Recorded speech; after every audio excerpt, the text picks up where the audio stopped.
this is a classic little chocolate biscuit slice, sometimes known as a refrigerator cake, because you don't cook it. Well, no one ever calls it a refrigerator cake because I've never heard that before. I'm not in America. It'd be a fridge cake, I feel like. A fridge cake. Well, anyway, chocolate biscuit slice. I've made this for years and years and years. And you basically need 225 grams of digestives, but other biscuits would do. So a hobnob would be quite nice. Did you do that? No, I haven't. No, I haven't eaten half a biscuit. Anyway, a hobnob or a malted milk or a mixture. Basically, any sort of plainish biscuits you've got. What's your favourite biscuit, Maz? Maz. You haven't introduced Maz to the series yet.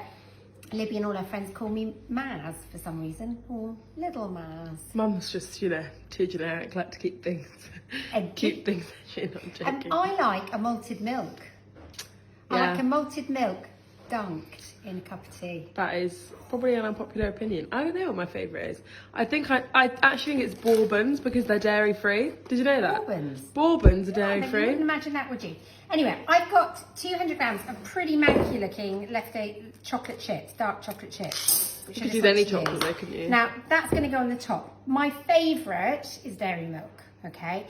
So 200 gram bar of dairy milk is what I would recommend if you were going shopping. However, or doing an online shopping delivery, I'm just using these up and it'll be fine. I'm going to put some mini eggs on top because it's Easter, because I can. I've got... Slam them back down. I've got 100 grams of butter.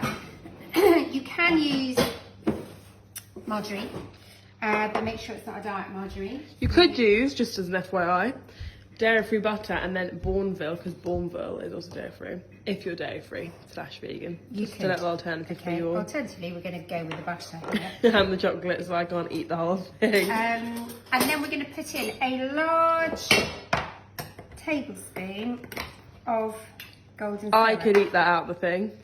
Now, just a little tip here. Get your spoon really, really hot, and then it'll be much easier to get the syrup out of the cup. Chickens? See the chickens running around the garden? Oh, it's so homely here. What's it going to be like when I have to go back to the cookery school in AJ?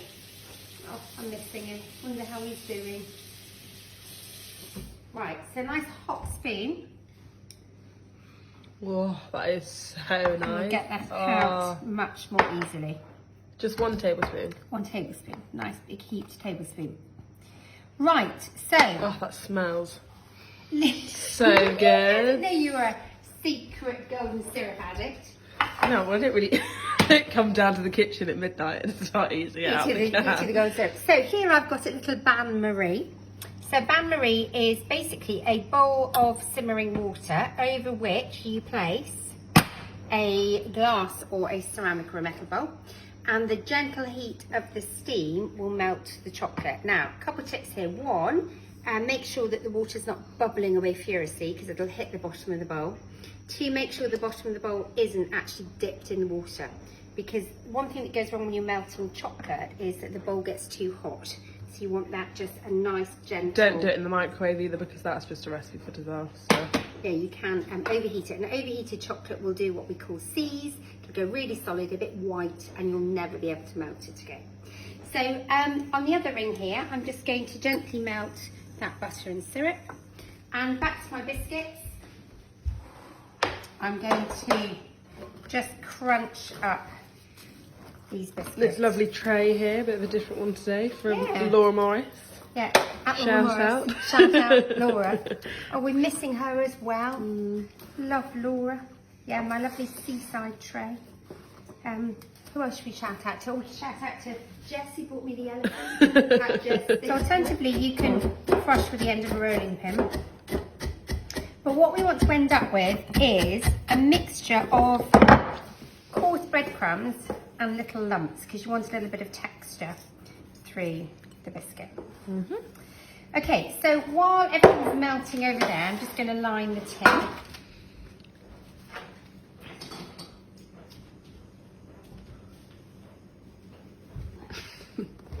40,000. So just taking a piece of greaseproof a little bit bigger than the size of the base of the tin. So you want a 20 centimetre square or round tin for this. Just going to make that a little bit smaller on that edge. This is a really good one for children to do. Yeah, really good children's one. So into the corner, we're just going to cut in diagonally. So this is how you line a square tin, a shallow square tin. Just going to put a little bit of oil, really just so that it sticks nicely. And then line up the corners with the cuts.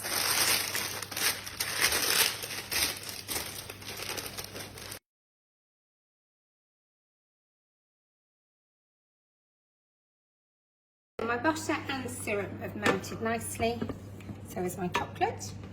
So we're just going to bring all of these over here.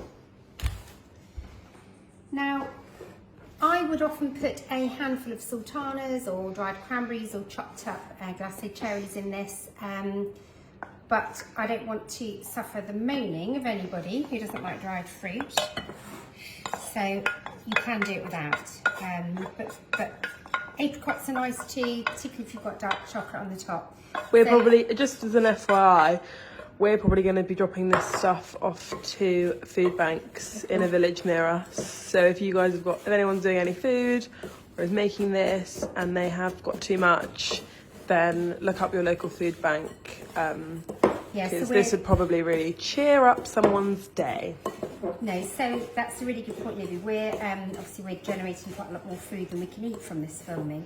So we live close to Scythians' village, and they've got a really good food bank. Glad of any donations. My sister's got chickens. Her chickens are laying much better than mine, and she's taking eggs pretty much daily actually, because they're very short of eggs. So that's a really good shout out. So I've mixed all that in. And you don't want it too buttery a mixture, because then it'll just set hard with lumps of butter in, which doesn't look terribly appealing. I'm just going to scrape all of this into the tin. This is such an easy one, isn't it? But so really easy, and as you said, perfect children's one to do. And then back of a metal spoon, you do want to scrunch it down, press it down really, really well. So you want enough crumb for it to sort of hold together, but you do want enough biscuit for it to have a bit of contrast crunch within there as well.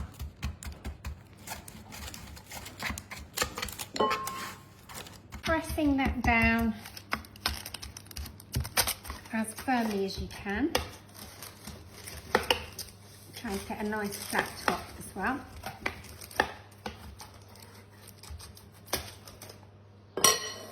Then what we do with the spatula is just pour over this chocolate. As I said, milk is my favourite. You can do two chocolates, so melt some white and some dark and sort of marble it on the top at this stage.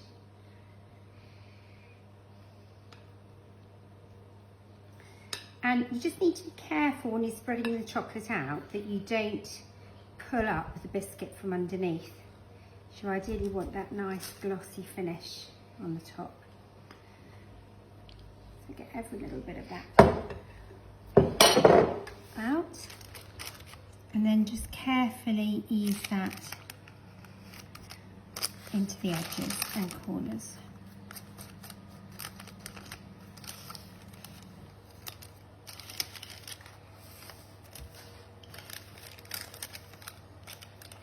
When it's set, you'll be able to peel the paper off to give a nice neat edge.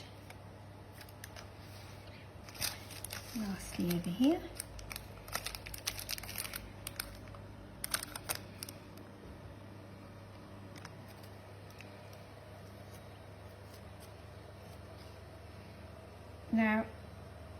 a little tip for getting a really nice finish is just shake it. We're going to put the mini eggs on, aren't we? It is, but I just want a nice flat Oh. top. Can it not, Libby? That is glammy. Now, Easter wouldn't be Easter without Cabby's mini egg, would it? It wouldn't. So, have a sneaky one or two Or a already Maltese before. bunny, neither of which I can eat, but I understand the need for them. Right, I'm just telling you now, I haven't been able to order you a vegan Easter egg, sorry. Oh, that's okay. But there's still time. Can you hear the I'll make disappointment you- in my voice? I'll make you something. I'm sure you could get one in Tesco's. Right, what I'm going to do now is just imagine where the little... Oh, they are a thing of Slices would beauty, be. aren't they? Love a mini egg. And, Seriously though, if you're giving these to children, I would crush them up. yeah. Because no, one of that's these mini eggs is quite a bit of a shaky choking hazard. There we go. I've had to pinch another one. I just love them. Don't like chocolate. Love a mini egg. That's a bit weird. Right, so I just line them up, or, as Libby said, if you just crush them, scatter them all over the top. That would be nice too. In fact, shall I scatter the last few? If you'd like to, Mum. Go rogue, why not? I think I might. Otherwise, I'm just going to eat them. Oh. Oh, I'm not sure. I might mess it up now. Just do it, just send it, see what happens. I just go, Oh. This has gone badly. oh, let's not do that. No, do it, just do it. So, Yeah. See, I think that looks cool, rustique. you see, I like more of the formal approach, really. I think I've gone and ruined it now. There you have it, I think it looks lovely. And then are we going to put this, we're not putting this in the fridge, are we? So, despite calling it a refrigerator cake earlier, we're not going to put it in the fridge because put it in the fridge, gotta have that bit, the chocolate goes white. So I'm just going to put it somewhere where no one can dip their fingers in it and let it set. So I've lifted this out of the tin and I'm going to check it. So just peel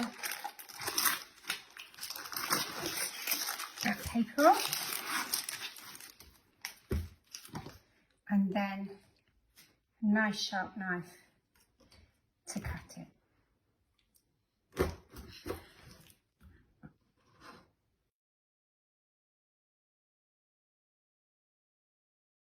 So here we are, as Libby would say, on a nice artisan board.